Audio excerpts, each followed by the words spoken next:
বিয়ের বয়স আমার 5 বছর। সদ্য আমি স্নাতকোত্তরটা শেষ করেছি।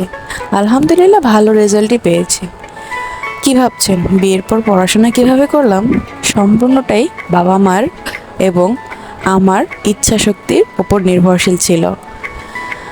আজ 5 বছর প্রায়, তবুও যেন শাশুড়ি শ্বশুরের মন জয় করতে পারছি না। কেন যেন কেউ আমাকে আপন করেই নিচ্ছে না।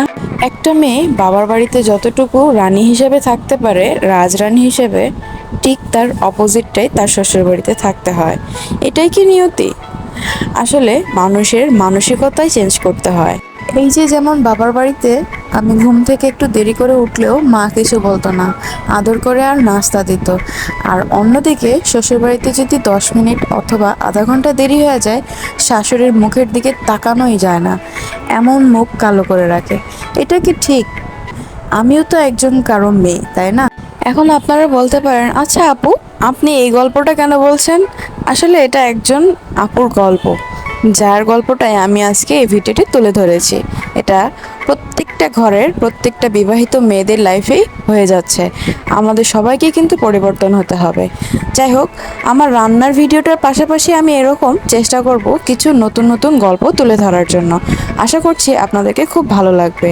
প্রত্যেকটা মেয়ের সঠিক এবং সত্যিকারের ঘটনাটাই আমি তুলে ধরতে চেষ্টা করব। প্রতিটা মেয়েরই একটা স্বপ্ন থাকে, বাপের বাড়ি থেকে যখনই কেউ বেড়াতে যাবে শ্বশুর বাড়িতে, তখন যেন তাদেরকে অতিথি আপ্যায়ন করা হয়, ভালো মন্দ খাওয়ানো হয়, তাদেরকে একটু সময় দেওয়া হয়। আসলে বাস্তবতা কিন্তু সম্পূর্ণ উল্টো।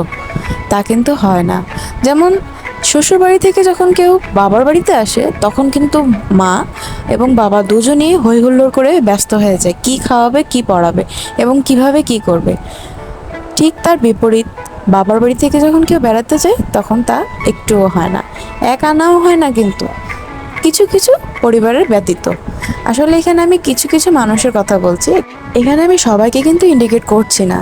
বাস্তবতা বড়ই কঠিন। চারিদিকে তাকিয়ে দেখেন, মোস্ট অফ দ্য ফ্যামিলির মধ্যেই কিন্তু এই কলহলটা হচ্ছে। দেখুন, কথা বলতে বলতেই আমার রান্নাটা হয়ে গেল। কেমন হয়েছে রান্না আপনারা অবশ্যই জানাবেন। খেতে কিন্তু খুবই দারুণ হয়েছিল।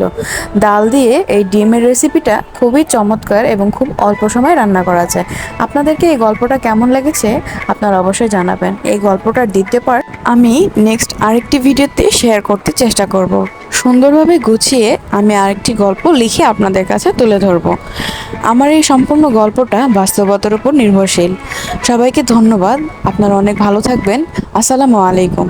প্রথমে নিজে পরিবর্তন হই, তারপরে অন্যকে পরিবর্তন করি।